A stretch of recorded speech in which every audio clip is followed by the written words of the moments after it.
Funding for this program is provided by Friends, the Iowa PBS Foundation, and by I'm Brent Johnson, farmer and president of the Iowa Farm Bureau. In a world where millions are unsure where their next meal will come from, global hunger is real. Farmers are committed to providing nourishment and hope through the development of sustainable food sources. Together, we can feed the world.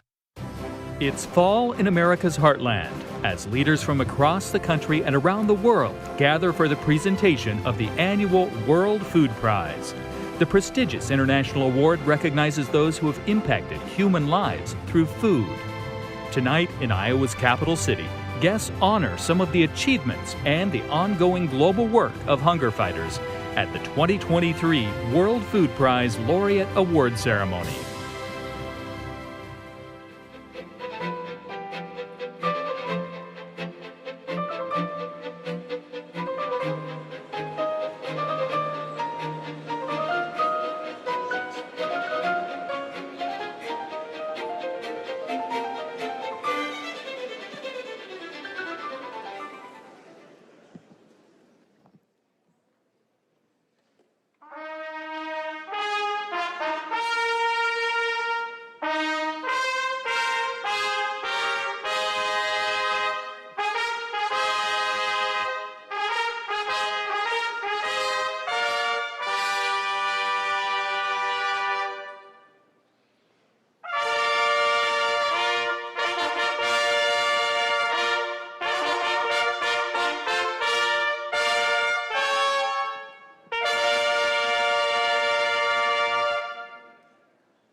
Good evening, ladies and gentlemen. Thank you for joining us this evening as we celebrate hunger fighters across the globe. The World Food Prize Foundation is grateful to Iowa Farm Bureau and Farm Bureau Financial Services for their support towards the production and broadcast of the Laureate Award Ceremony. The wine at the gala reception this evening has been donated by Gurgich Hills Estate, an avid supporter of Roots of Peace, the organization founded by our 2023 World Food Prize laureate, Heidi Kühn. Now, please welcome the World Food Prize Council of Advisors, the Vice Chair of the Borlaug Global Rust Initiative from Cornell University, Dr. W. Ronnie Kaufman, and the Dean Emeritus of the College of Business Administration at the University of Nebraska at Lincoln, Ms. Cynthia Milligan.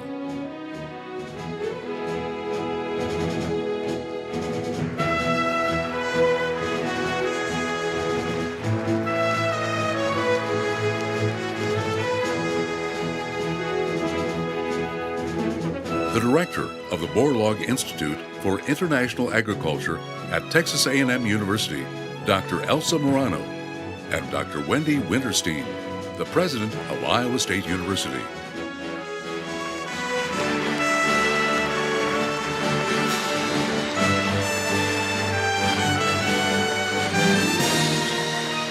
Youth representatives, a student at the University of Minnesota, Priscilla Trin, and a student at Wageningen University, and youth representative Dennis Vliegels.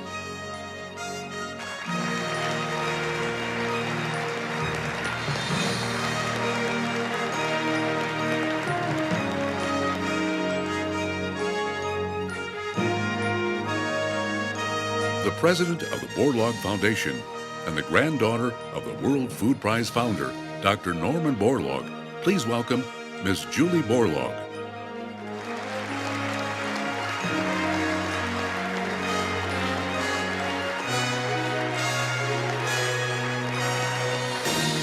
John Ruan IV, President and CEO of Ruan Incorporated.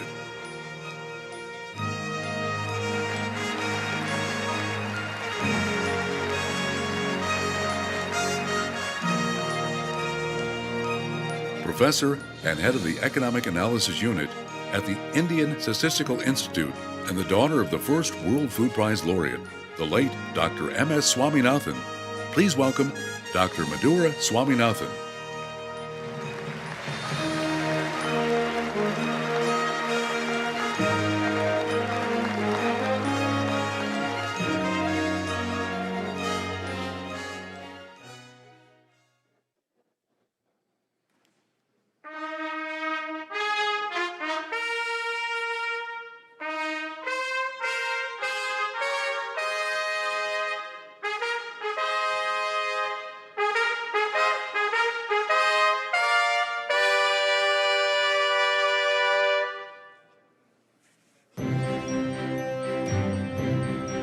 Please join me in welcoming the past World Food Prize laureates.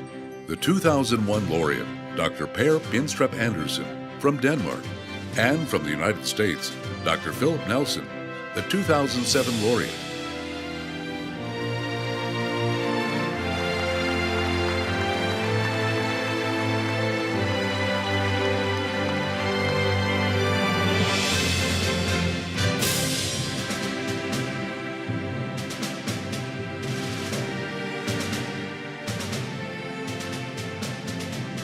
The 2010 laureate, Reverend David Beckman, and from Cape Verde, a 2016 laureate, Dr. Maria Andrada.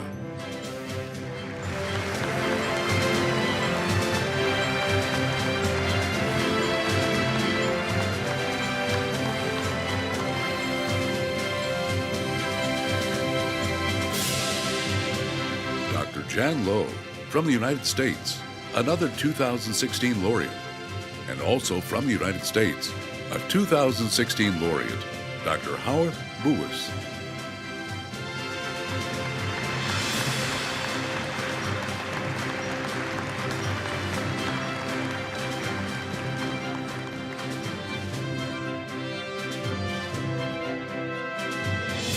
His Excellency, Dr. Akinwumi Adesina, the 2017 laureate from Nigeria, and the 2018 laureate, Dr. Lawrence Haddad, from the United Kingdom.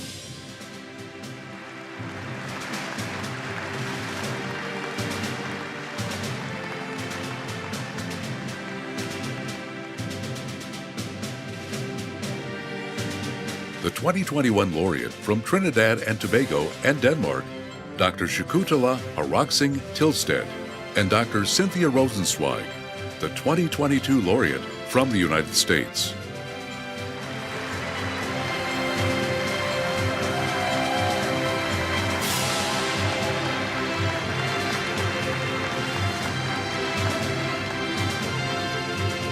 Please join me in welcoming the recipients of the Norman Borlaug Award for Field Research and Application, the 2014 recipient and the Director General at the International Maize and Wheat Improvement Center, Dr. Bram Goverks from Mexico, and from Bangladesh, Dr. Salma Satana, the 2020 recipient and the founder and chairman of the Model Livestock Advancement Foundation.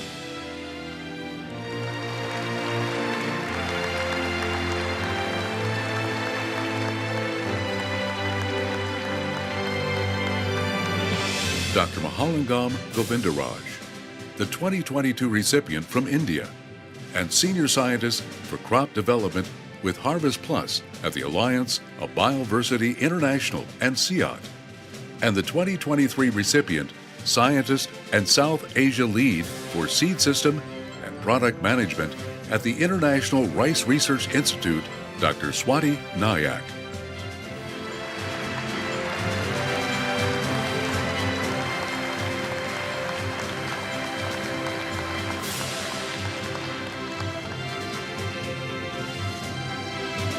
Please welcome Lieutenant Governor of the State of Iowa, Adam Gregg.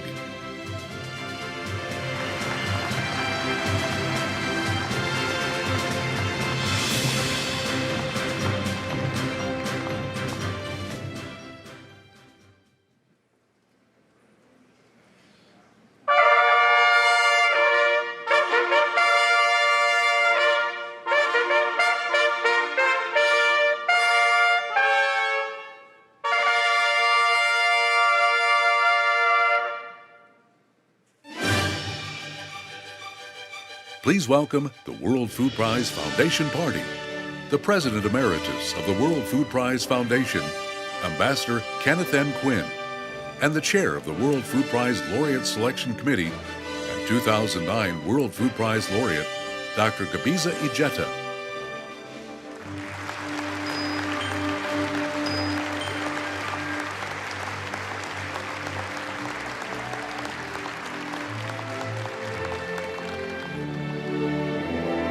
Chair of the World Food Prize Board of Directors and Council of Advisors, Mr. Paul Schickler.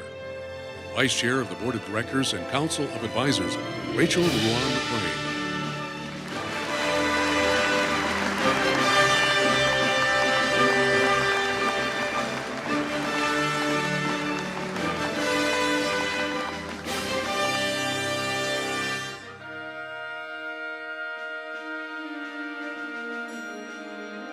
World Food Prize Foundation President, Ambassador Terry Branstead, and World Food Prize Foundation Chief Operating Officer, Mashal Hussain.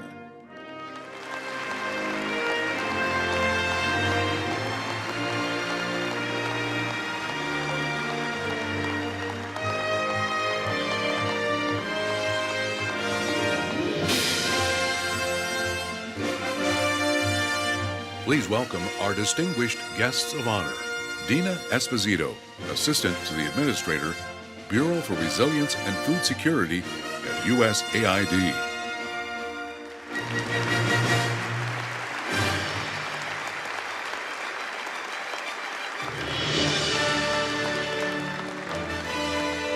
Assistant Secretary, Bureau of Economic and Business Affairs at U.S. Department of State, Ramin Taloui.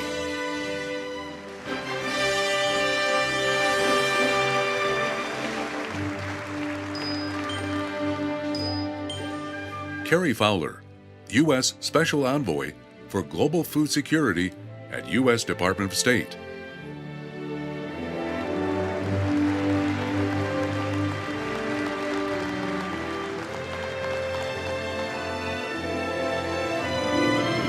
Undersecretary for Research, Education, and Economics, United States Department of Agriculture's Chief Scientist, and member of the World Food Prize Council of Advisors, Shavonda Jacobs-Young.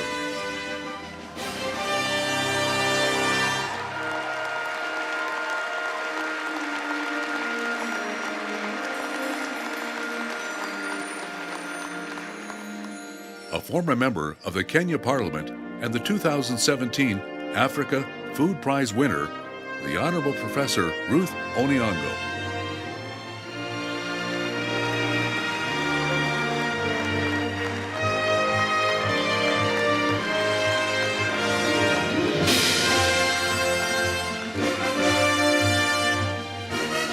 Executive Governor of Plateau State of Nigeria, Mr. Caleb Unatsa Mutfon.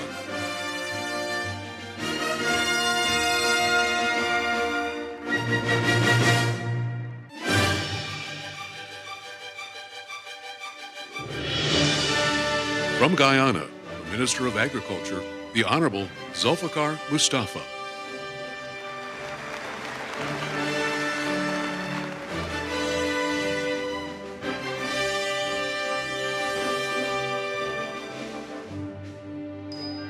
The Honorable Mark Spencer, Minister of State at the Department for Environment, Food, and Rural Affairs for the United Kingdom.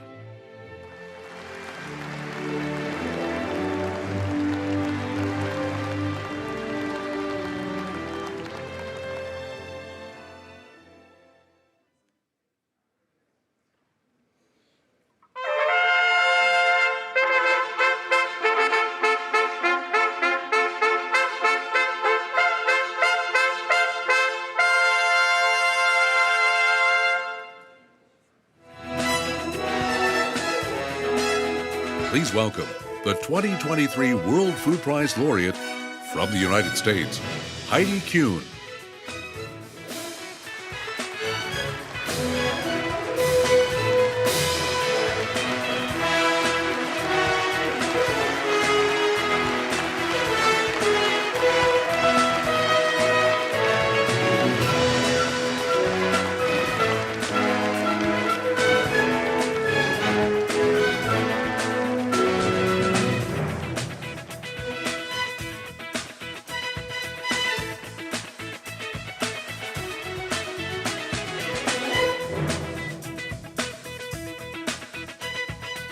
Representing the legacy of John Ruan Sr.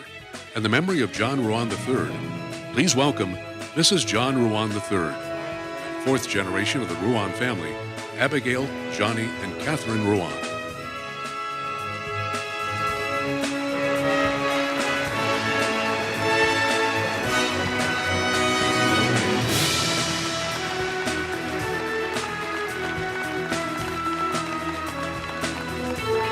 Please welcome the family of World Food Prize founder, Dr. Norman E. Borlaug, Jeannie Borlaug-Lobby, and Jennifer Marsh, and representing the legacy of Dr. Borlaug, the fourth generation of the family, Sophia Marsh and Luke Borlaug-Larson.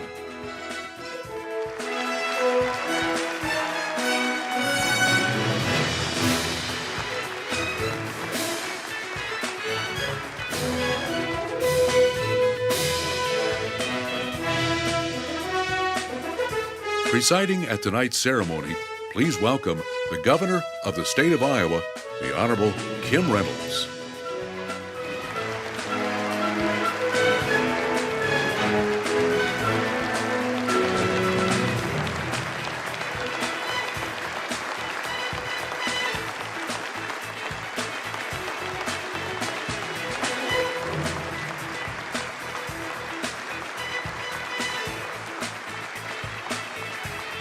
Please welcome our distinguished guests of honor, Her Excellency Vjosa Osmani Sadriu, the President of the Republic of Kosovo.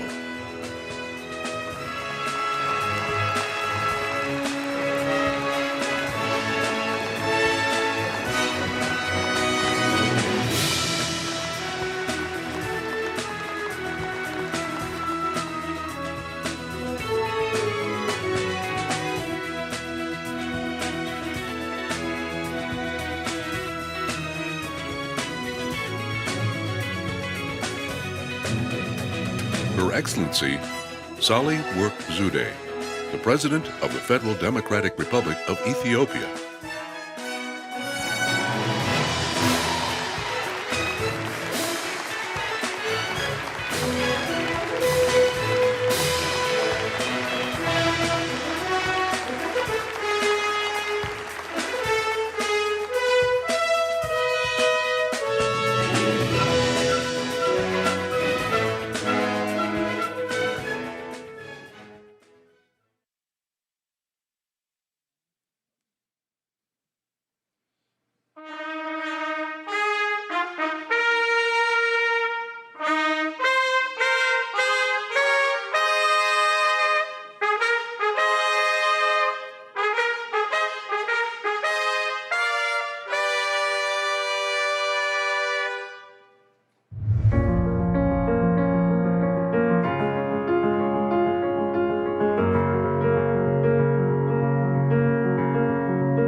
There was no price available in the Nobel Foundation for food or agriculture.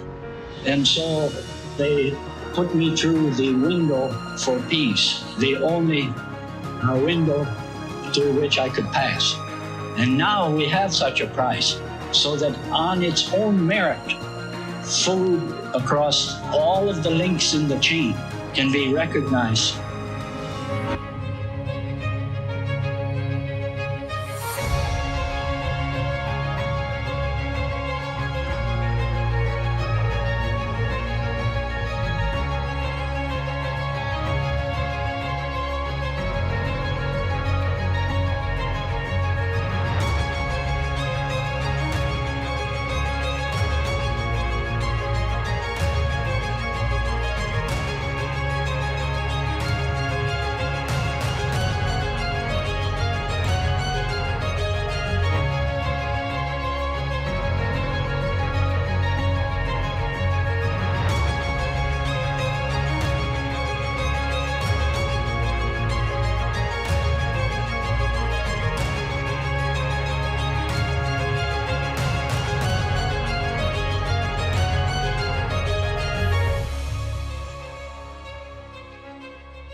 Welcome the President of the World Food Prize Foundation, Ambassador Terry Branstad.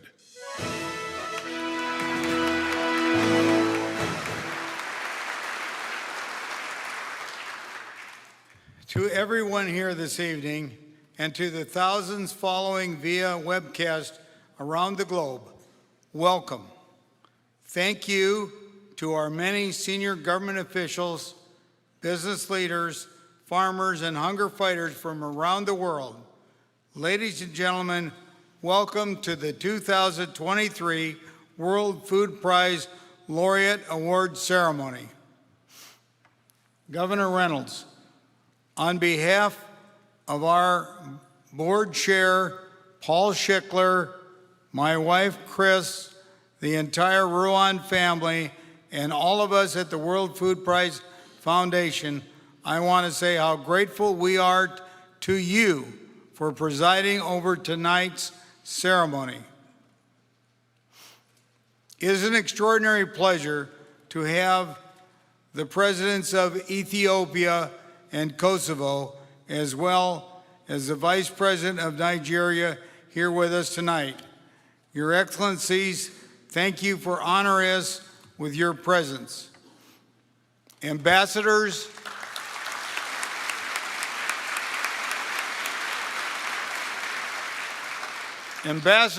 ministers, leaders of international organizations and institutes, your presence adds greatly to the stature of this World Food Prize. I also want to acknowledge Adam Gregg, Iowa's Lieutenant Governor. We appreciate your attendance tonight and your continuous support and providing support for this World Food Prize Foundation. Tonight, we are honored that the 2023 World Food Prize laureate, Heidi Kühn, and her farmer-focused endeavor that revitalizes farmland, food security, livelihoods, and resilience after devastating conflict for more than 2 decades. She has shown more than 1 million people living in war-torn regions around the world the way forward to restoring peace and prosperity through agriculture. Congratulations, Heidi.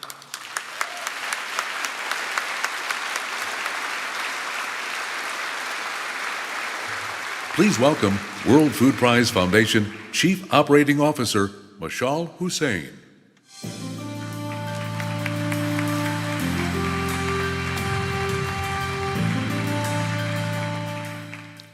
This evening has very special meaning for me personally, as I mark my 16th World Food Prize Laureate Award ceremony. On this occasion, I want to recognize and reflect on 2 humanitarians who've been an inspiration for me and for all of us, Dr. Norman Borlaug and John Ruan III. 14 years ago, Dr. Borlaug left us. Since 2009, we have left open the chair that he always occupied.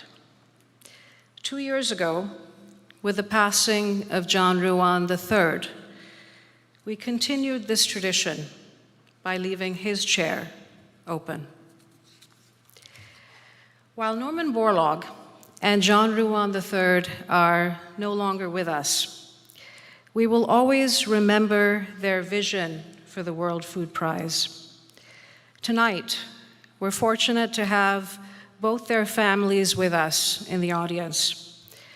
This year, for the first time, we welcome the 4th generation of John Ruan Sr. and Norman Borlaug. Jeannie, Julie, and Jennifer, thank you for your devotion to carrying on your father and your grandfather's legacy of eliminating hunger. We welcome Luke and Sophia here with us tonight.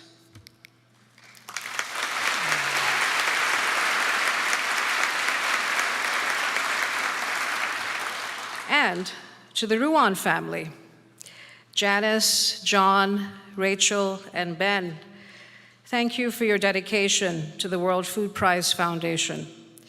With your family's guidance and generosity, the foundation has flourished and become the prestigious organization that it is today. As the 4th generation of John Ruan Sr., I want to welcome Abigail, Johnny, and Catherine.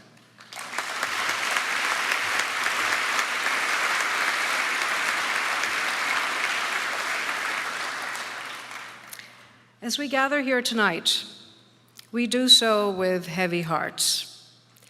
We have lost 5 members of the World Food Prize family this year. Our first World Food Prize chairman, Al Clossie. World Food Prize Council of Advisors member, Sir Gordon Conway. World Food Prize Laureate Selection Committee member, Ed Runge. World Food Prize Laureate Selection Committee member, Ron Phillips. And the first World Food Prize laureate, Dr. M.S. Swaminathan. To share in the memory of our lost friends, please welcome President Emeritus of the World Food Prize Foundation and my mentor, Ambassador Ken Kühn.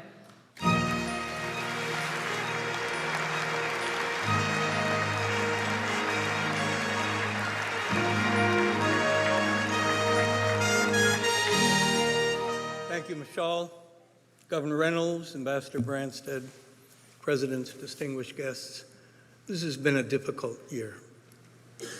We lost 5 larger-than-life figures who played such an essential role in building the World Food Prize to fulfill the dreams of Norman Borlaug and John Ruan Sr. Just a month ago, M.S. Swaminathan was taken from us at age 98. I had so hoped to see him. I would visit Chennai later this year. The first World Food Prize laureate, the man who instinct brought Norman Borlaug to India in 1963 and started the Green Revolution, without which none of this would be happening and we wouldn't be here tonight. His daughter Madhura is here and will share thoughts and reminiscences about her father. Al Clossie was, as they say, present at the creation. When General Foods Corporation stepped forward in 1986 to put the money forward and create the World Food Prize, and he became the founding chairman and the chair of the Council of Advisors. And one of his very first duties was placing a call to a young scientist in India named Swaminathan to tell him that he would be the first World Food Prize laureate. But just as significantly, 2 years later, when General Foods Corporation withdrew as the sponsor, and the World Food Prize was about to go out of existence, Norman Borlaug and Al Clossie came to Des Moines. And Al was in all those meetings, and where John Ruan Sr. turned and invited them to come to his office and have that meeting that led to Iowa welcoming, rescuing, transplanting the World Food Prize here, where we all feel it belonged all along. And then Al and his wife Janet were regulars, part of the Council of Advisors, were here every year, always kind of watching over what he thought was his baby and making sure a newbie like me didn't mess it up or anything. And he was 3 months short of being 101 when he passed away. Sir Gordon Conway, I hope most of you were there today to hear Dr. Akinwumi Adesina speak about Gordon Conway and his role with the president of the Rockefeller Foundation and bringing the Green Revolution to Africa, being a mentor to him, and one of the leading experts in the world. And I somehow convinced him to come and speak at the World Food Prize. And he came over to me and he said, "You know, Ken, I really learned something here today." And so I went for it and said, "Won't you join our Council of Advisors?" And having his name on the letterhead meant so much, gave us such stature and began bringing more and more people. And the day I'll never forget, Sir Gordon Conway said, "The World Food Prize Symposium is the premier conference in the world on global food security." And I hope Lady Susan, who donated one of her artworks that hangs in our Hall of Laureates, is watching, so she knows how much we all love Sir Gordon and miss him. Now, there are two other individuals I want to speak about. Dr. Ron Phillips, brilliant agricultural scientist from the University of Minnesota, where you know Norm got his PhD, and Dr. Ed Runge, equally brilliant agricultural scientist who spent years leading the agricultural department at Texas A&M University, which is where Norm taught for several decades. Those are the two institutions kind of always pulling at him. And I think, but they were so marvelous. So in about 2007, sensing his mortality, Norm pulled me aside to speak to me privately. And he said, "There are two people I want you to put on the selection committee to pick the laureates each year," the role he always did. He always played. And said, "They're Ron Phillips and Ed Runge." And of course, I did that. And they were there for over a decade, every year helping us pick the most brilliant, capable scientists, leaders who you saw before, so worthy of recognition, including my dear friend, Dr. Gebisa Ejeta, in 2009, who was just presented the National Medal of Science for the United States of America. Stand up, Gebisa.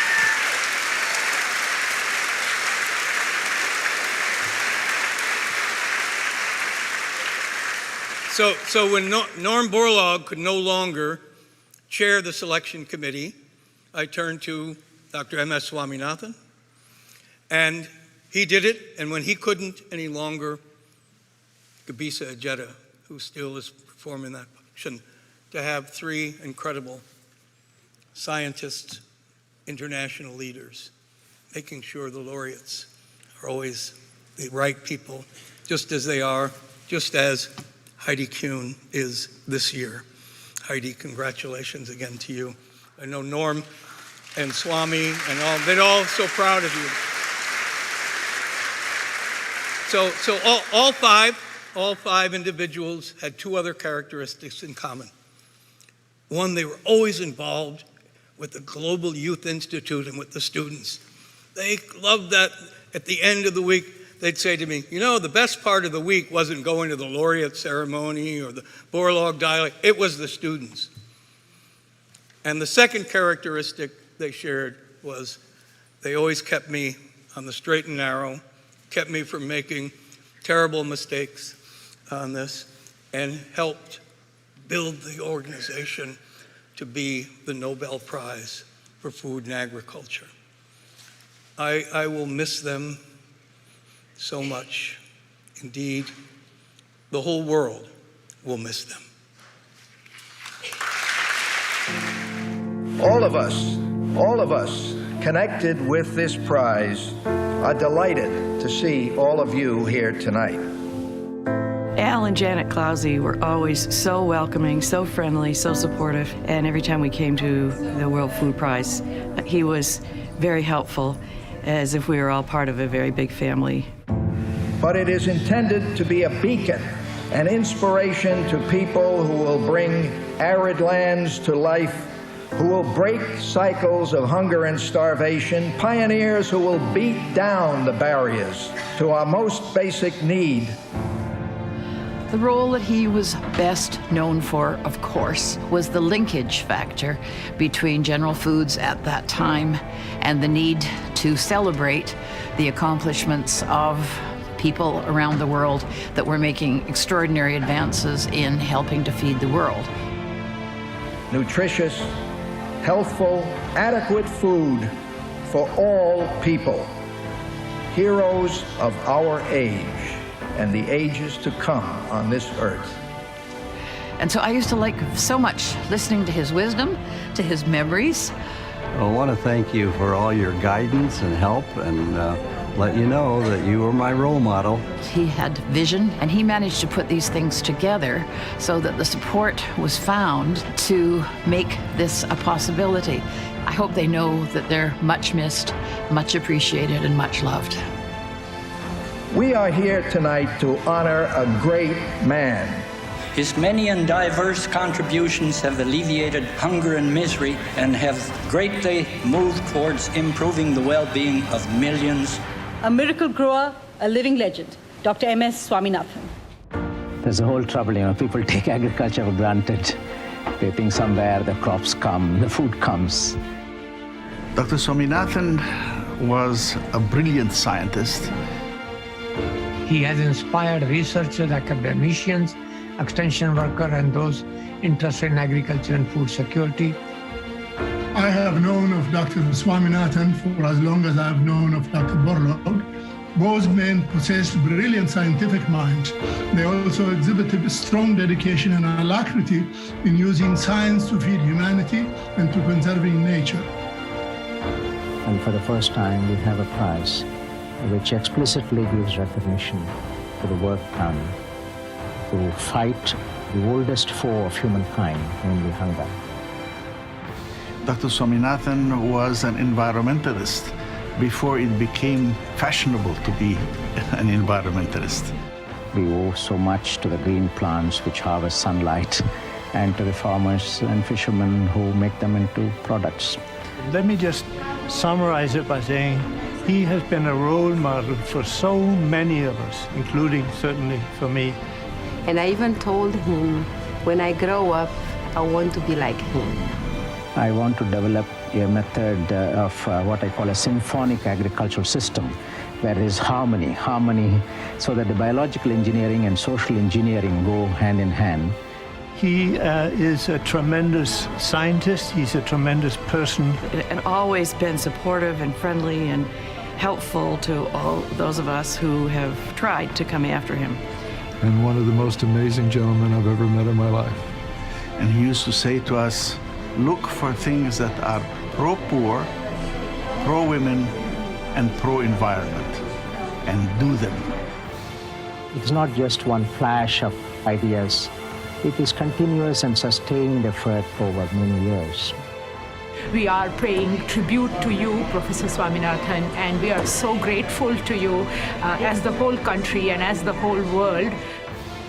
Professor Swaminathan has been and will remain to be a role model for generations. But I think the future belongs to nations with grains and not guns. Guns you can purchase, but grains you cannot purchase. Thank you very much.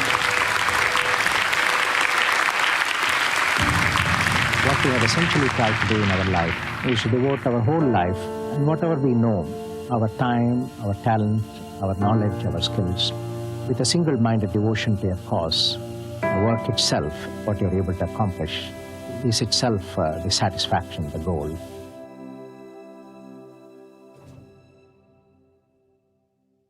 Please welcome Dr. M.S. Swaminathan's daughter and member of the World Food Prize Council of Advisors, Mathura Swaminathan.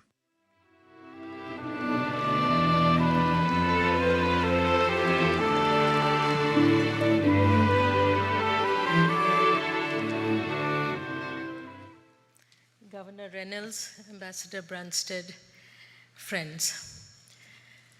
When my father received the first World Food Prize in 1987, the Nobel laureate Joshua Lederberg wrote to him, "I can think of no one who has combined the insights of the cutting edges of biological science with attention to the most urgent of human needs, with the competence, devotion, and energy that you have given."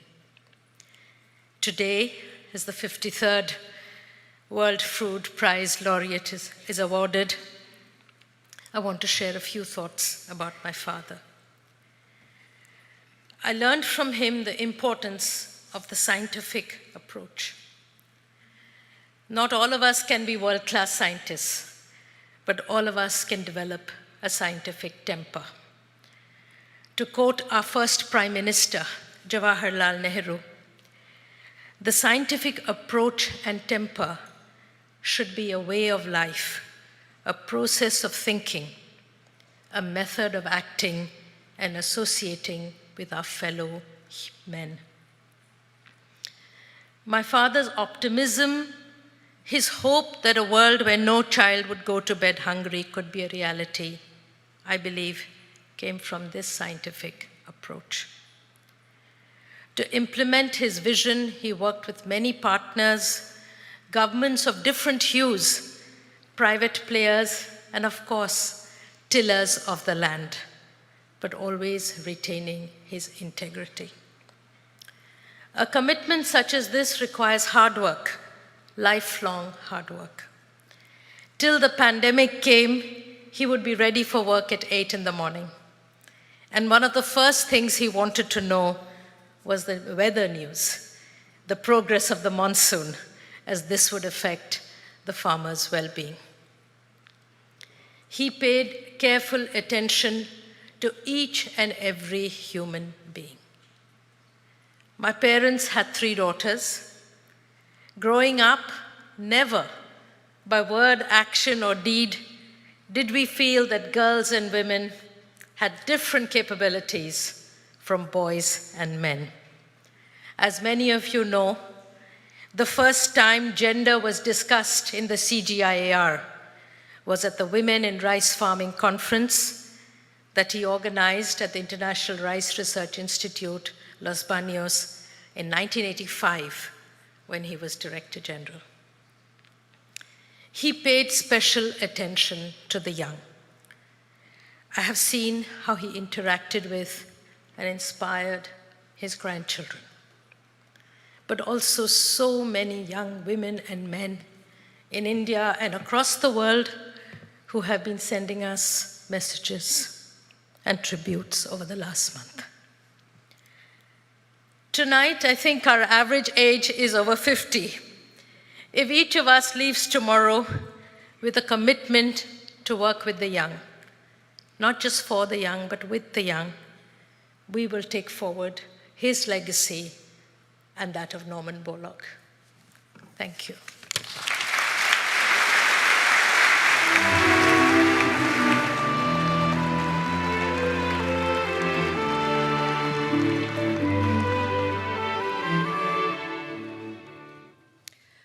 The common denominator that connected these individuals was not only their work and their passion for ending global hunger, but also their desire to inspire the next generation.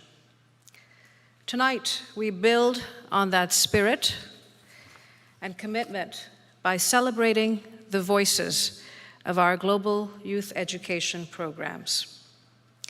With us tonight, in the balcony above, are 60 fellows and mentors from the USDA Scientific Exchange Program and 57 educators in agriculture and sustainability. Please wave and be recognized.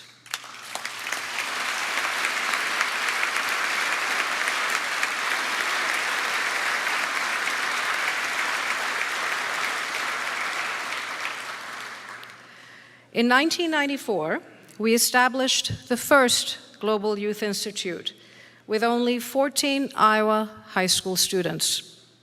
Today, thousands of students across Iowa, the United States, and the world are empowered by our youth education programs each year. This week, we have over 300 students and teachers joining us for that same Global Youth Institute created by Dr. Borlaug and John Ruan Sr. 29 years ago. Tonight, I want to introduce you to a young woman who has experienced our many youth programs, a graduate of the World Food Prize Missouri Youth Institute, the Global Youth Institute, and a Borlaug Rouen international intern. Please welcome Holly Anowski.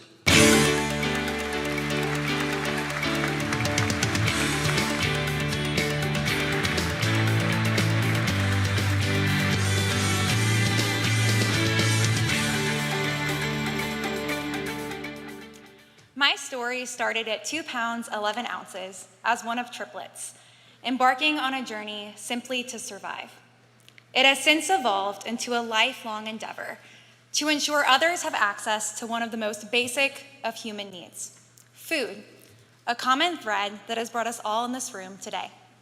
I'm Holly, and I come to you this evening from rural Missouri, where my love of food was first planted. Growing up on a third-generation family farm taught me work ethic, the difference between zucchini and cucumber, and most profoundly, it instilled a deep appreciation for food, our food system, and the farmers within it. What can only be described as the delirious hope of a teenager and a stroke of luck, all orchestrated by the intricacies of modern technology.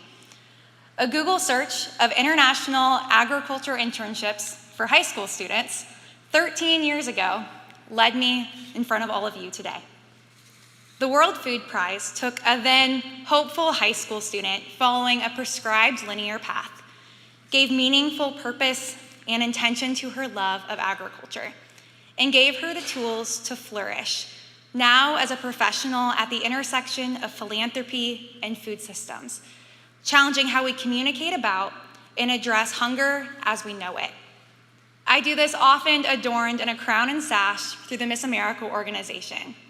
Other times, it's in muddy boots on the ground in communities around the world.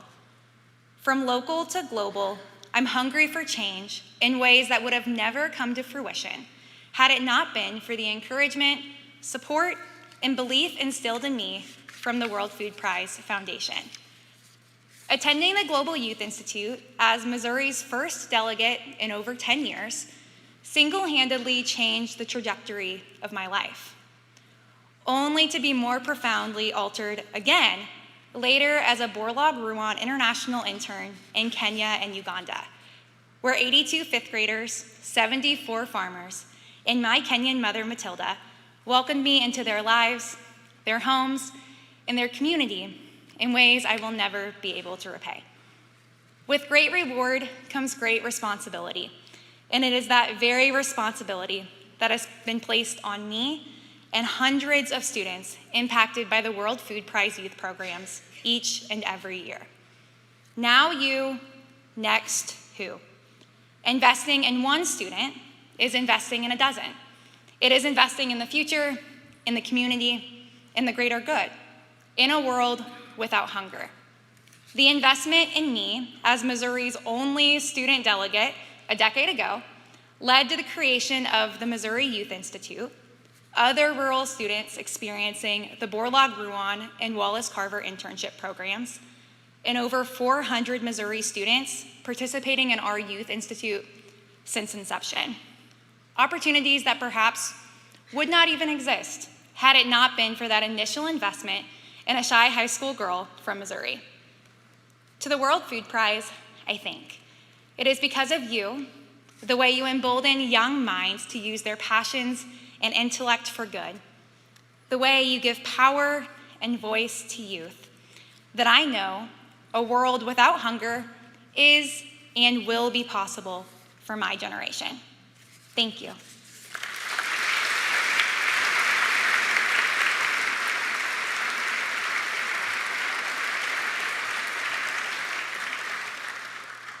None of my experiences would have been possible without the many teachers that guided me and my peers. Critical to our success are mentors that invest their time and knowledge in our growth. In 2018, the foundation created the World Food Prize Inspiring the Next Generation Award to honor these amazing and selfless heroes. Here to present this award, please welcome Norman Borlaug's daughter, a former teacher herself, Jeannie Borlaug-Lobby.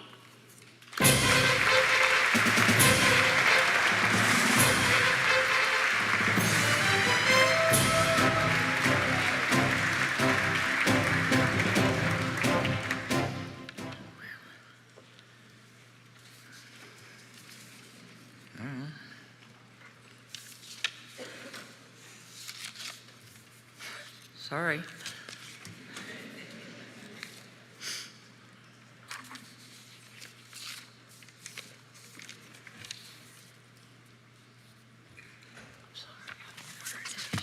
This is all mixed up now.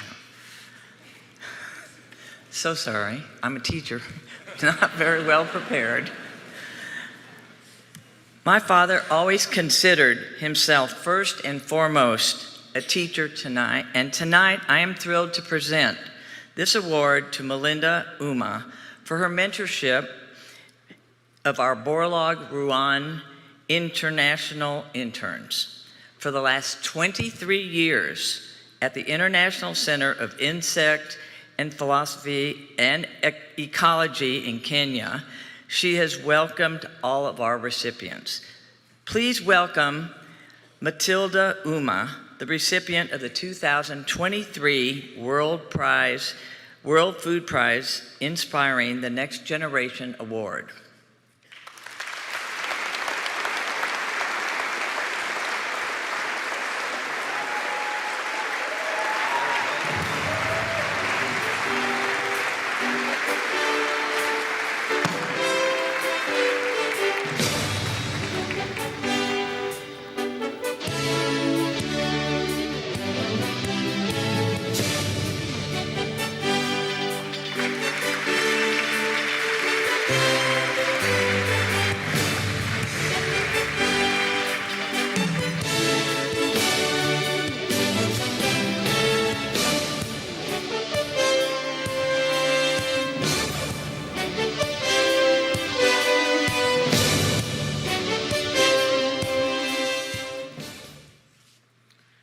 Esteemed guests, ladies and gentlemen, good evening. Thank you, Jeannie. This is a recognition that has placed my footprints on the global food security. Thank you for that introduction. I am honored to be here. I want to express my utmost gratitude to the World Food Prize Foundation and affiliated institutions, in particular, the International Center of Insect Physiology and Ecology. In the last 23 years, as it has been mentioned, you have enabled the mentoring of 33 Borlaug Rouen international interns as the next generation of hunger fighters. I'm honored to receive the Inspiring Next Generation Award and to have had the opportunity to be a teacher and a mentor to the interns. The investment in the Global Youth Institute is so worthwhile, and the dividends are today's interns. Successful mentorships have produced scholars of eminence with broad outlook and ideological perspectives in addressing global hunger through scientific research on food security and sustainable agriculture. Allow me to mention a few of the interns, the likes of Bian Lee, Anthony Srinivas, Megan Srinivas, Anthony Wendt, and a few others who received the John Crystal Award. The fateful COVID-19 pandemic necessitated adapting to virtual mentorships for 6 interns in 3 years. As their teacher and mentor, I was like a mom, miles and miles away from home, as Enowinki has mentioned. I am so grateful to be standing here this evening as the recipient of the Inspiring the Next Generation Award. Finally, I want to say that let us all dream to make our youth the hub of global agricultural transformation, focusing on ending global hunger. Thank you, Dean.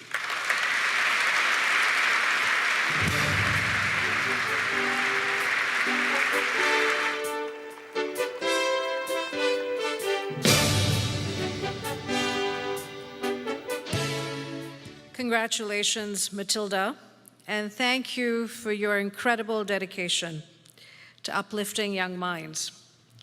Over the years, we have been honored to feature many of our youth program participants here at the Laureate Awards ceremony, showcasing their varied talents inside and outside the agricultural and scientific arena. So, to continue our celebration of the next generation, please welcome back Holly Janowski.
Wow, what an inspirational musical performance, Holly.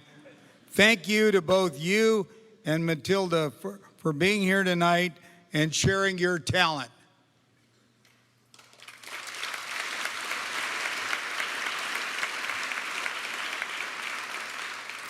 And now we turn to our guest of honor, Heidi Kühn. Like Dr. Borlaug, Heidi's commitment to humanitarianism is central to her mission and her efforts. After winning her own fight against cancer, Heidi was inspired to create a nonprofit organization, Roots of Peace, to battle an insidious cancer of the earth. By replacing the remnants of war with bountiful farmland since 1997, the work of Roots of Peace has impacted over 1 million farmers and members of farming families, spanning Afghanistan, Angola, Azerbaijan, Bosnia-Herzegovina, Cambodia, Croatia, Guatemala, Iraq, Israel, Pakistan areas, Palestinian areas, and Vietnam. Now, with the mood set for our Laureate Award presentation, we have one more step before we can proceed: the Laureate Proclamation. We're very honored to have tonight with us the Governor, Governor Reynolds.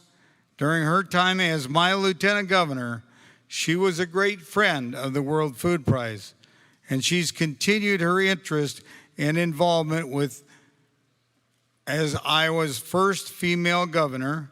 She's been a leader in promoting STEM education, and every year she's been with us for the Iowa Youth Institute, our Iowa Hunger Summit, and our Laureate Award ceremony. Heidi, excuse me, I got off track there.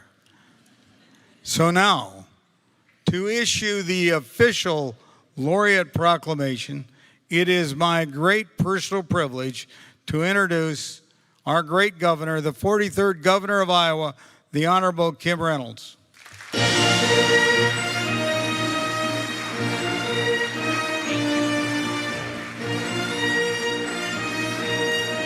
Thank you, Ambassador. Thank you for that very, very kind introduction, and thank you for being such a great friend and such an incredible mentor to me over the several years. You know, every October, the World Food Prize offers the opportunity to welcome the world to Iowa and to showcase Iowa to the world. This event happens each year during harvest time when our farmers bring in the bounty of our land to feed and fuel the world. It's hard to imagine a more appropriate time to recognize the remarkable efforts being made to combat global hunger. This year, we are so honored to have more than 76 countries represented and 1,300 attendees. So to everyone watching around the globe, we invite you to visit us soon.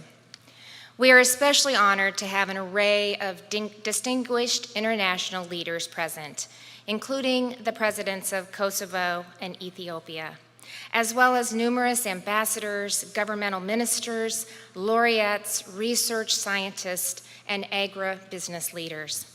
My heartfelt thanks to each and every one of you for being here and joining us this evening. Many of Iowa's greatest heroes, President Herbert Hoover, Professor George Washington Carver, and Dr. Norman Borlaug, were committed to confronting hunger and alleviating suffering through ag and nutrition. And that's why it's so appropriate that the World Food Prize, the premier recognition of its kind, is located right here in Des Moines, Iowa. I'm pleased to say that those Iowa ties have recently grown even stronger. When my dear friend and predecessor as governor, Ambassador Terry Branstad, took over the role of president of the World Food Prize Foundation earlier this year.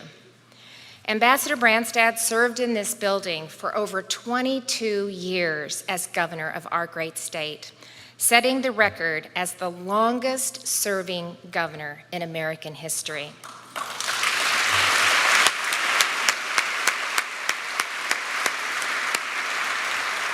Oh, but let me tell you, this public servant with a servant's heart did not stop there.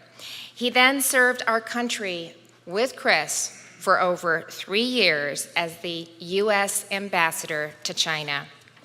And now he's coming full circle by building on the legacy of this institution that was founded by Iowa's Nobel Peace Prize laureate, Dr. Norman Borlaug, that was rescued by John Ruan Sr., and that was then built to global prominence under the chairmanship of the late John Ruan III and Ambassador Ken Quinn. There he is. What a remarkable capstone to a distinguished career, Ambassador. Congratulations, and of course, welcome home. Let's give him another round of applause.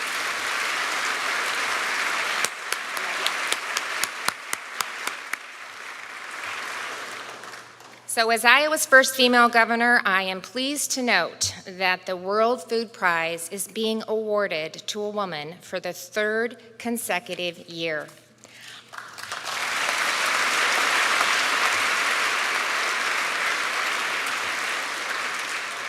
Our new laureate has a truly remarkable array of accomplishments, all dedicated, as she puts it, to building peace through agriculture in some of the most difficult and dangerous environments in the world. Her mission is to facilitate the removal of landmines and unexploded bombs, and then introduce new productive crops so that farmers and war victims can thrive. There are not many World Food Prize laureates, or anyone else for that matter, who have walked through active minefields, and still fewer who have had the courage and vision to transform them from something destructive into something fruitful and life-giving. For her leadership and advocacy on behalf of farmers and war victims, and for improving the lives of thousands of individuals and families in former war zones, I am pleased, as governor of the great state of Iowa, to proclaim Heidi Kühn, the founder and CEO of Roots of Peace, as the 2023 World Food Prize Laureate. In January of 1997, the world watched Princess Diana walk through an active minefield in Angola. This bold action brought worldwide awareness to the global humanitarian crisis caused by landmines. At the time Princess Diana bravely stepped into the minefield, landmines killed and injured more than 25,000 people each year, many of them civilians and children. At the rate that land was being demined, it was estimated that it would take more than 1,000 years to rid the world of more than 100 million landmines if no new ones were laid. There was no end in sight to the daily threat faced by people in war-torn regions, who were denied access to their homes and fields by the mines holding the land hostage. Among those watching Princess Diana's courageous journey was a mother in California who, seeing the devastating impact landmines have on children, was inspired to take up this cause. Her first step was attending the Ottawa Convention later that year, where she witnessed 120 countries sign the treaty to ban anti-personnel landmines. As she watched this unprecedented agreement to disarmament and peace, Heidi Kühn made an unwavering commitment to her mission of turning mines to vines and planting the roots of peace through agriculture. In her youth, competing in the high dive gave Heidi the confidence to take the plunge in places where others would hesitate. Staying true to her roots, Heidi attended the University of California, Berkeley, where she pursued a degree in political economics. During her time at Berkeley, she was inspired by the peace movement of the 1970s and embraced the vision of a world free from conflict and division. It was also at Berkeley where she met her husband Gary, and together they embarked on a shared journey dedicated to uplifting others and creating meaningful change. During the 1990s, Heidi's career as a respected reporter took flight in Alaska, where she founded her own news organization, NewsLink International, and reported for many prominent news networks, including ABC, CBS, CNN, NBC, and Nippon Television. While simultaneously raising her children, she earned a reputation for bridging borders for peace. Fearlessly crossing boundaries, Heidi became the first U.S. journalist to report from the eastern region of the Soviet Union, bringing forth stories to promote understanding and peace between the two global superpowers. Amidst her successful career in news, Heidi's life took an unexpected turn when she received a diagnosis of cancer. Nevertheless, she emerged from her successful treatment with a renewed sense of purpose. Her determination to forge a path towards peace was stronger than ever, as she set out to confront another form of cancer plaguing the earth: landmines.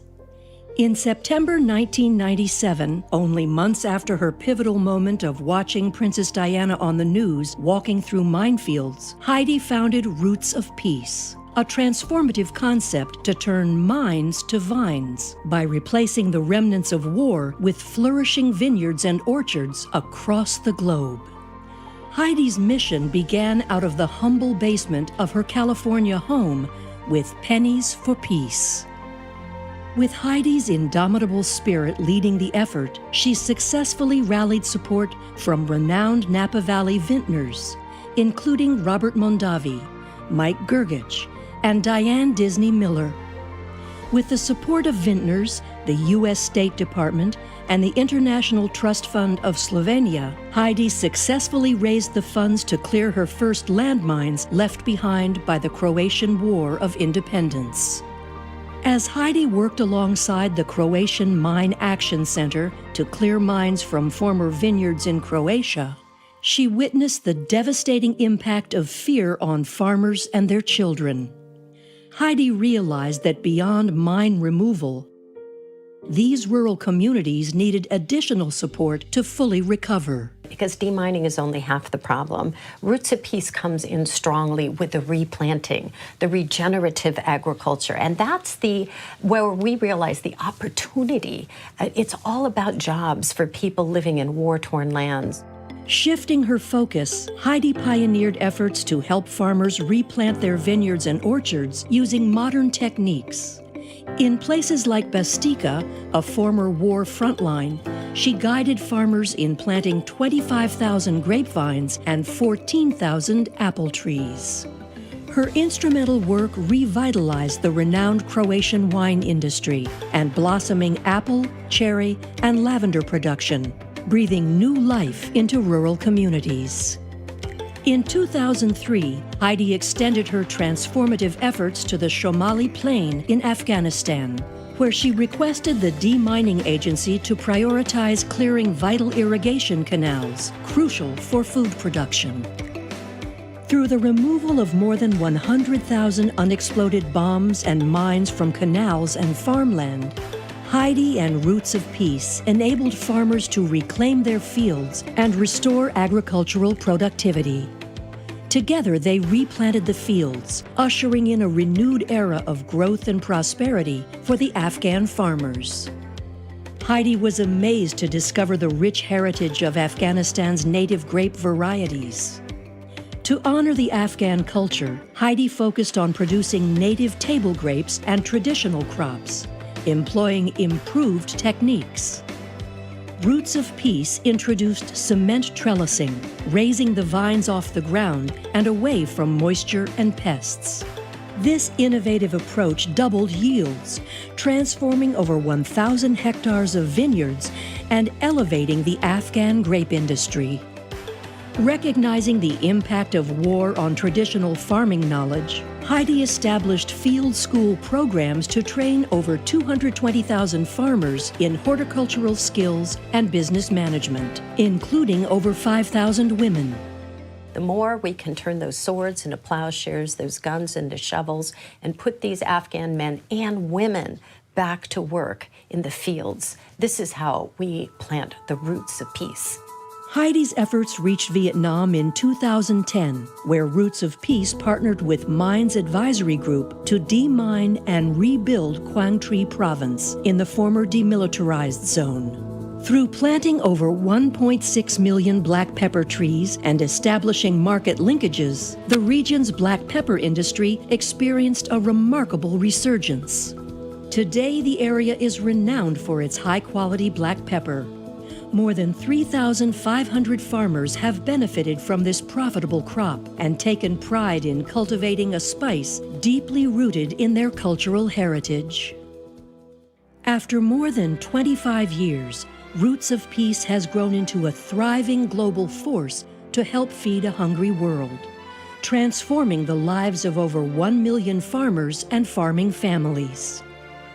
Across the globe in Guatemala, Angola, Israel, Palestine, Ukraine, Croatia, Bosnia-Herzegovina, in Afghanistan, Azerbaijan, Iraq, Cambodia, and Vietnam, Roots of Peace has facilitated the removal of over 100,000 landmines and unexploded bombs, and restored once devastated land to bountiful agricultural use. Through Heidi's visionary leadership, Roots of Peace gained support from national governments and world leaders by showing the vital role of agriculture in resilient recovery and peace building. Thanks to Heidi's unwavering dedication, what started out as one woman's radical idea for peace has grown into a thriving global force, sowing the seeds for peace and abundance and nurturing a harvest of hope for generations to come. We are proud to honor Heidi Kühn as the 2023 World Food Prize Laureate.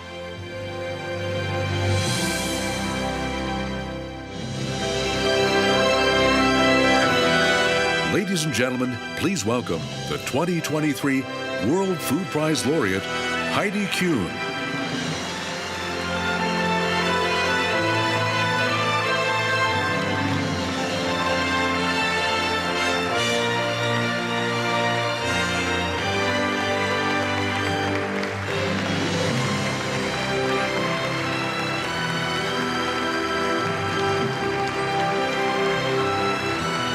At this time, please welcome John Ruan IV, and Vice Chair of the World Food Prize Board of Directors and Council of Advisors, Rachel Ruan McLean, and Chair of the World Food Prize Selection Committee to the dais.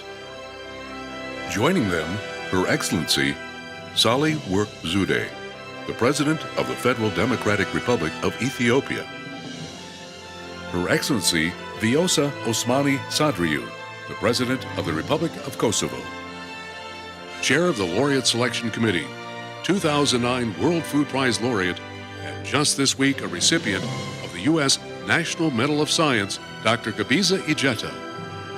And in honor of the late M.S. Swaminathan, his daughter, Professor Mathura Swaminathan.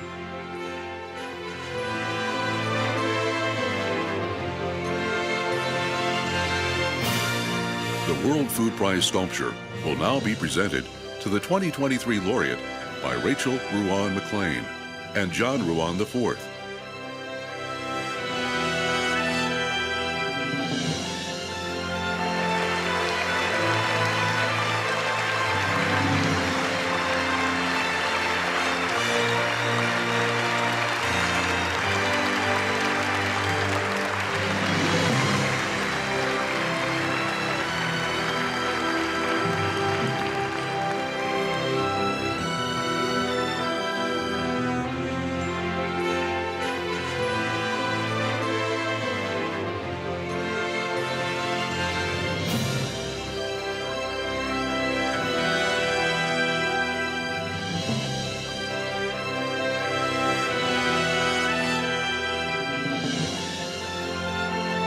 Mr. Ruan and Mrs. Ruan McLean, Your Excellencies, we now invite you to return to your seats.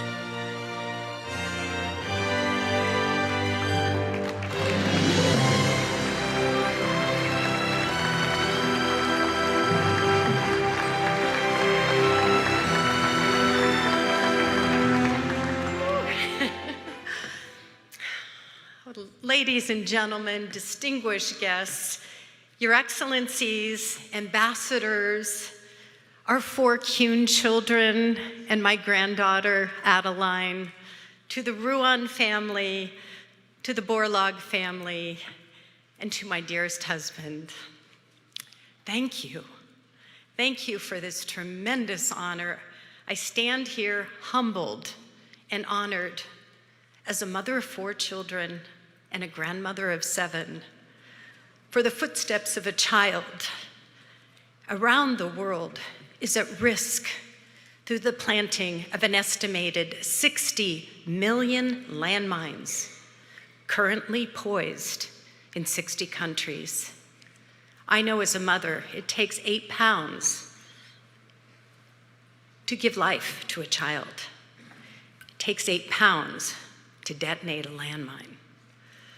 The boot of a soldier, the sandal of a child are at risk to these insidious seeds of hatred that we as human so unkindly have permeated and planted in the skin, piercing the skin of the Mother Earth that we share.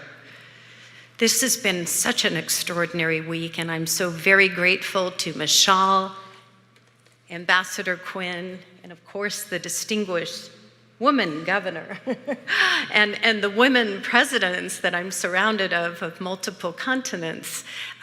This is has been a tremendously sad week, I think, for the world. But as you well know, I'm an optimist.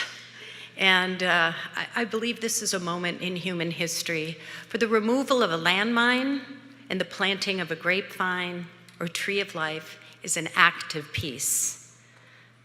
But furthermore, as a landmine is removed and that fruit tree is planted, it will feed future generations, as the 7 million fruit trees are the legacy we left behind in Afghanistan.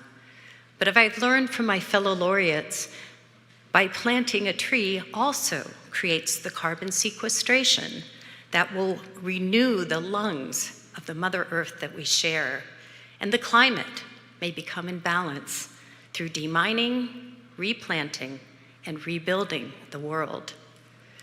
Peace is possible, peace through agriculture. This week, I've had a remarkable week in Iowa. I visited Iowa State University.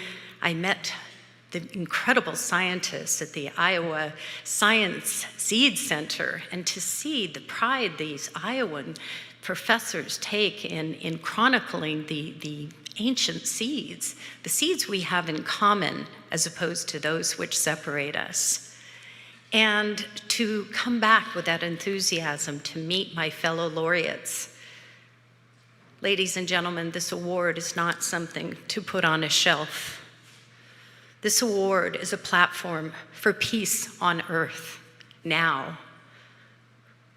For by removing the mines to vines, the swords to plowshares, the blood to wine in countries where wine is savored.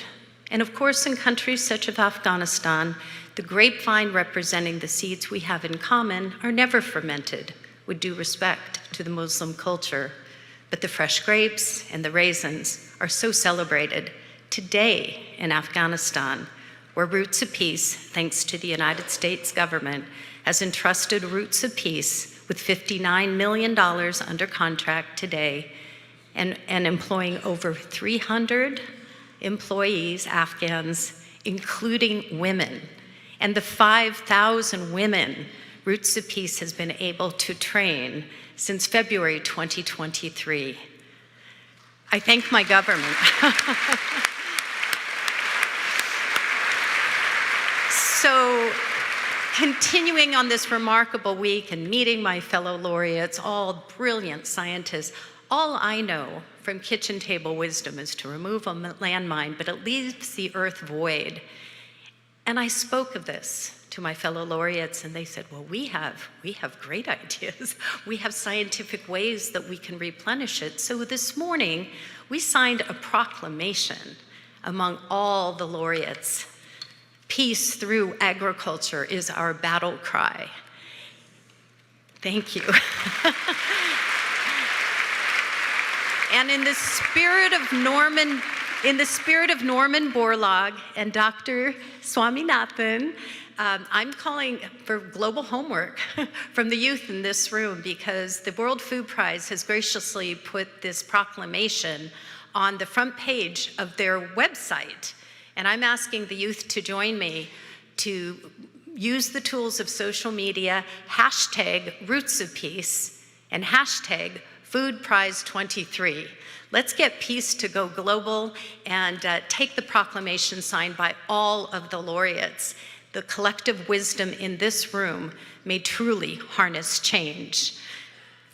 Now I would like to invite, the reason I'm standing here, no mother does this alone, and I am so grateful and proud of our Kühn family who stood behind a mother, born and raised, 5th generation, San Rafael, California, and telling my husband and 4 children, their mom wants to go to a minefield because I care about the other children in the world, and for to whom much is given, much is expected. So the hero of my life who walked the minefields of Afghanistan before I did. So when you think you've gone a little too far with this idea, but my husband Gary went to Afghanistan with our son Tucker before I ever walked the fields of Kabul. So I'd like to invite my family up here, my dear husband Gary, who's been program manager, Silicon Valley executive, left an incredible IBM job to do, please. Gary and Brooks. Thank you. And Dr. Brooks Thomas Kühn, UC Davis. Tucker Kühn, CEO, Roots of Peace. Kylie Kühn, global humanitarian, and Kristen Kühn, who is the general manager of Noble House Spice. And this is my granddaughter. Yes, it is. Adeline, sweet Adeline. And on behalf of the Kühn family, we stand here and accept this beautiful, yes, you accept it. Yes, honey. Yes, good girl. No, this is good. Keep going. We accept this award on behalf of the Kühn family, the Roots of Peace family, and farmers and families around the world, from the heartland of America, from the soils of Iowa, to those who are suffering in war-torn lands, families around the world. And let's do something. We're going to make a historic call to action. You ready? On behalf of the Kühn family, we're calling forth a landmine-free world. Join us as we eradicate landmines from the face of this earth. Adeline, what do you want to say? On behalf, it takes 8 pounds to detonate a landmine, everybody. 8 pounds of pressure. We can do this. God bless America. And I just would like to close in a prayer that's represented by Christian Jews and Muslims alike at this time when war is raging. May they beat their swords into plowshares and their spears into pruning hooks, so that nation shall not lift up sword against nation, neither shall they learn war anymore. Amen.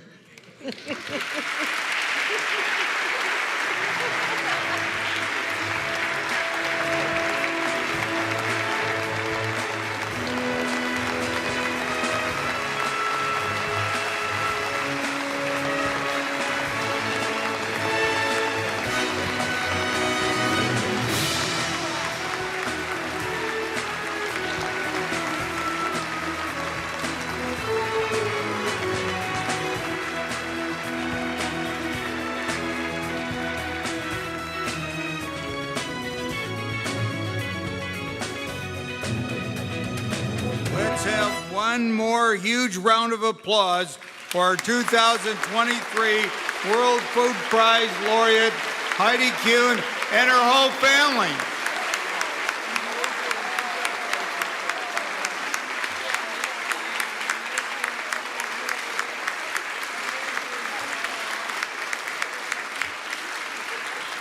She is dynamic. We are proud of her.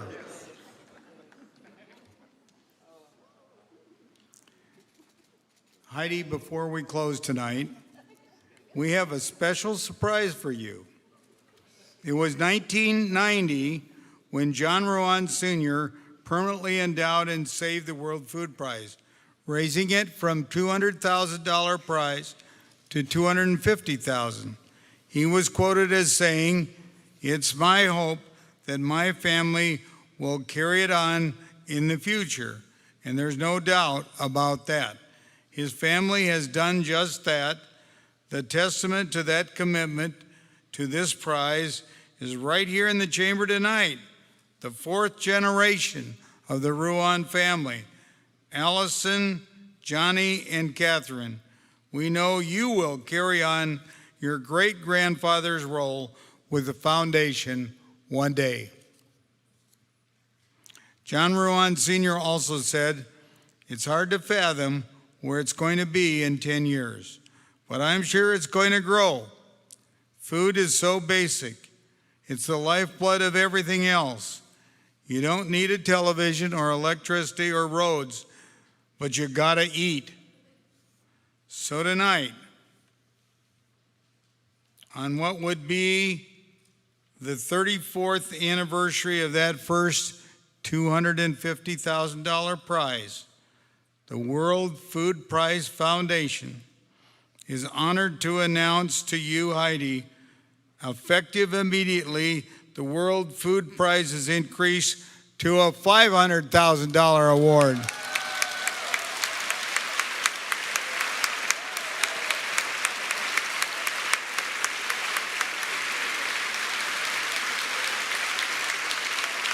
This was kept as a surprise, so congratulations.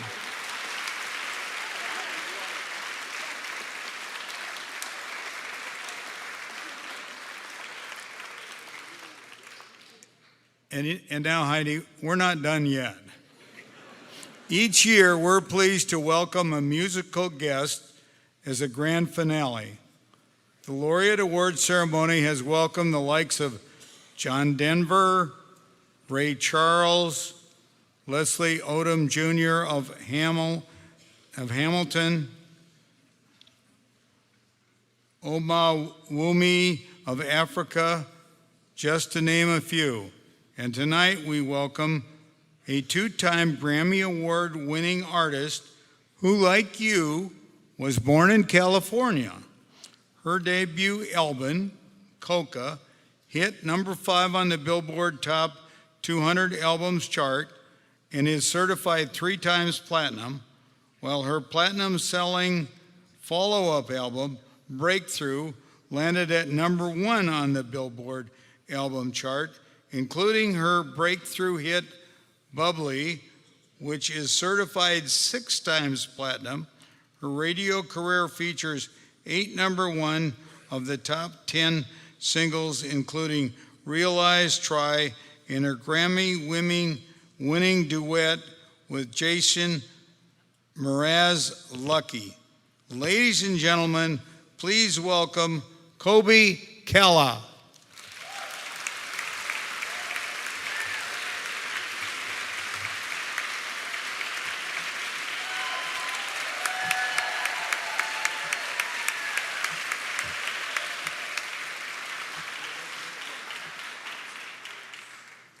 Good evening, everyone. How are you tonight? My name is Colby Calais, and I'm honored to be here with you all. I've been writing songs since I was 20 years old, and my favorite part about songwriting is that it's therapeutic for the writer. But it also, for the listener, it connects us all, and it reminds us that we're not alone in what we go through in life, whether it be loss or love or anything in between. And when I wrote this song, I had no idea where it was going to take me and the trajectory it was going to set my life into. And I'm grateful for where it's brought me, especially in a night like this tonight with you all. So if you know it, I would love it if you'd sing along with me. This is Bubbly. I've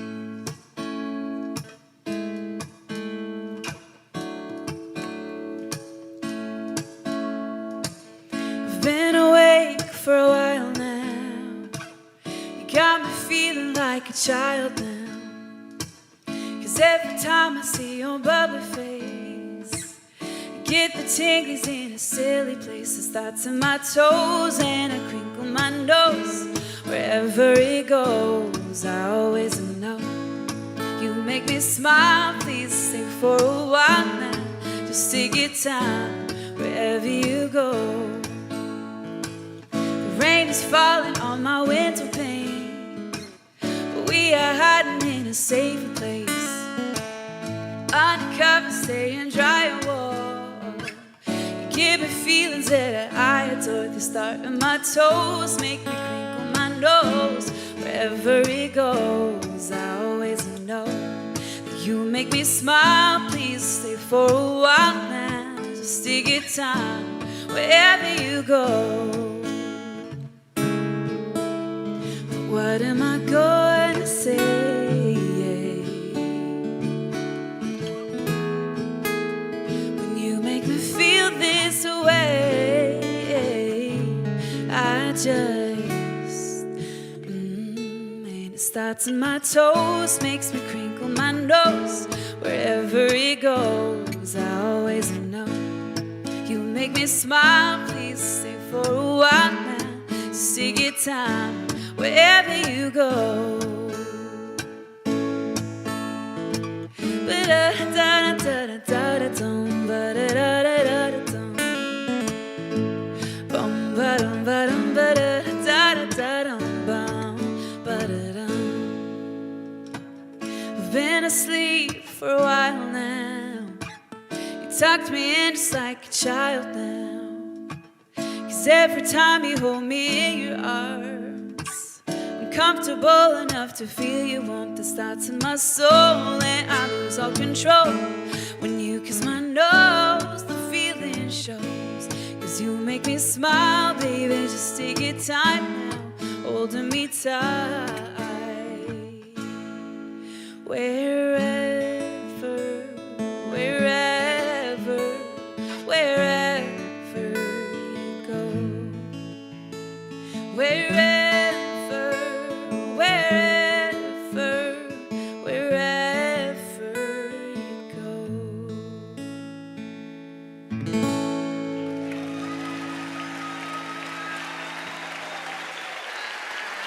Thank you, thank you.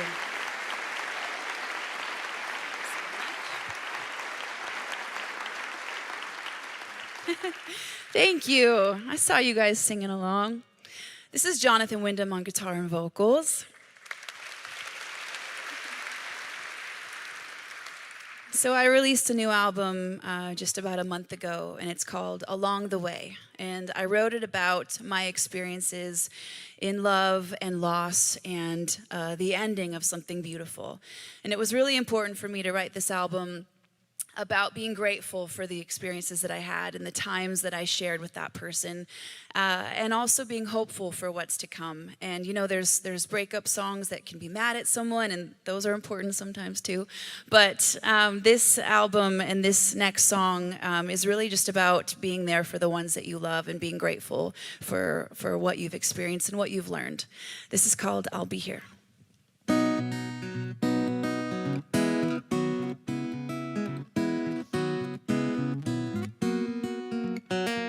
Low, when you're feeling low and you just don't know where to run to. Bro, if your heart's been broken, you feel like you're all alone. If you need something to believe in, if you're looking for a light to guide you home, just look inside, your light shining brighter than you know. You should know I'm never gonna let you down, always gonna build you up. When you're feeling lost, I will always find you love. Never gonna walk away, always gonna have your back. And if nothing else, you can always count on that. When you need me, I will be here. I'll be here. I'll be here. I'll be here. Ooh, ooh, ooh. That I will make you laugh. You ever feel like crying? Close, I will hold you close. You won't be alone anymore. If you need someone to believe in, you're reaching for a hand to guide you home. Just take my hand and I won't let you go. You should know I'm never gonna let you down, always gonna build you up.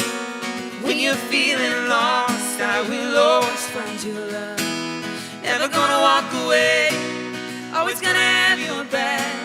And if nothing else, you can always count on that. When you need me, I will be here. I'll be here. I'll be here. I'll be here. I'll be here. I'll be here. I'll be here.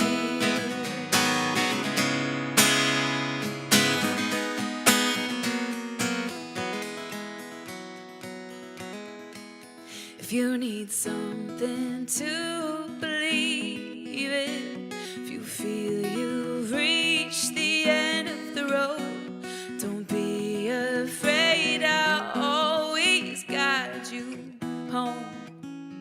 should know I'm never gonna let you down. Always gonna build you up. When you're feeling lost, I will always find your love. Never gonna walk away. Always gonna have your back. And if nothing else, you can always count on that.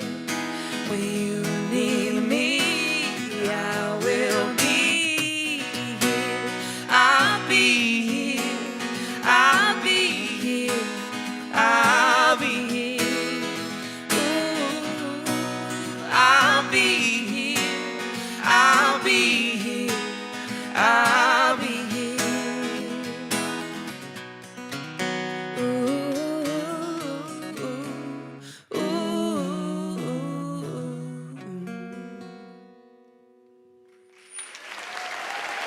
Thank you.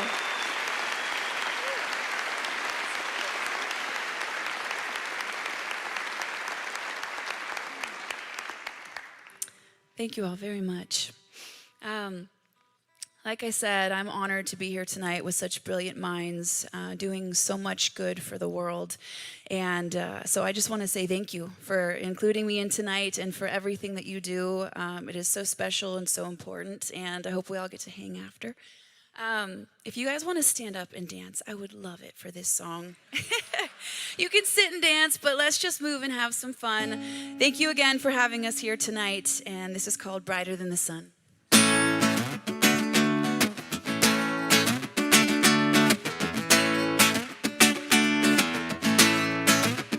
Stop me on the corner, I swear you hit me like a vision. I wasn't expecting. Who am I to tell fate or where it's supposed to go with it? Don't you blink, you might miss it. See, we got a right to just love it or leave it. You find it and keep it, cause it ain't every day you get the chance to say, oh, this is how it starts. Lightning strikes the heart, goes off like a gun, brighter than the sun. Oh, we could be stars falling from the sky, shining how we want, brighter than the sun. Yeah, yeah. I'd never seen it, but I found this love. I'm undefeated. You better believe I'm untreated. Better than anything I've ever had, cause you're so damn beautiful. Read it. It's signed and delivered. Let's seal it. Boy, we go together like peanuts and paydays and Molly and reggae, and everybody needs to get a chance to say, oh, this is how it starts. Lightning strikes the heart, goes off like a gun, brighter than the sun. Oh, we could be stars falling from the sky, shining how we want, brighter than the sun. Yeah, yeah. For everything is like a whiteout, because we shake it, shine down. Even when the lights out, but I can see a glow. I got my head up in the rafters. You got me happy ever after. Never felt this way before. Ain't felt this way before. I swear you hit me like a vision. I wasn't expecting. Well, who am I to tell fate where it's supposed to go? Oh, this is how it starts. Lightning strikes the heart, goes off like a gun, brighter than the sun. Oh, we could be the stars falling from the sky, shining how we want, brighter than the sun. Yeah, yeah, yeah.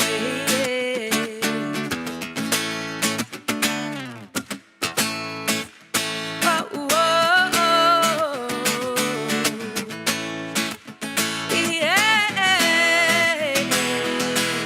Oh, this is how it starts. Lightning strikes the heart, goes off like a gun, brighter than the sun. Oh, this is how it starts. Lightning strikes the heart, goes off like a gun, brighter than the sun. Oh, this is how it starts. This is lightning strikes the heart, brighter goes off like a gun, brighter than the sun. Oh, you guys were amazing. Thank you so much. Have a great night, you guys.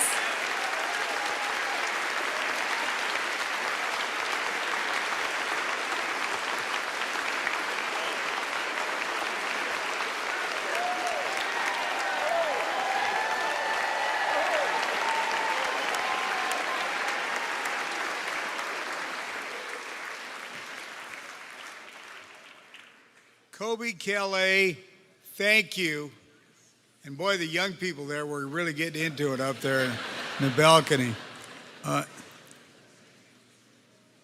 World Food Prize Foundation is grateful to the Iowa Farm Bureau and Farm Bureau Financial Services for their support towards the production and broadcast of the Laureate Award ceremony this evening. To everyone here at the Iowa State Capitol and to those watching all over the world, thank you and good night.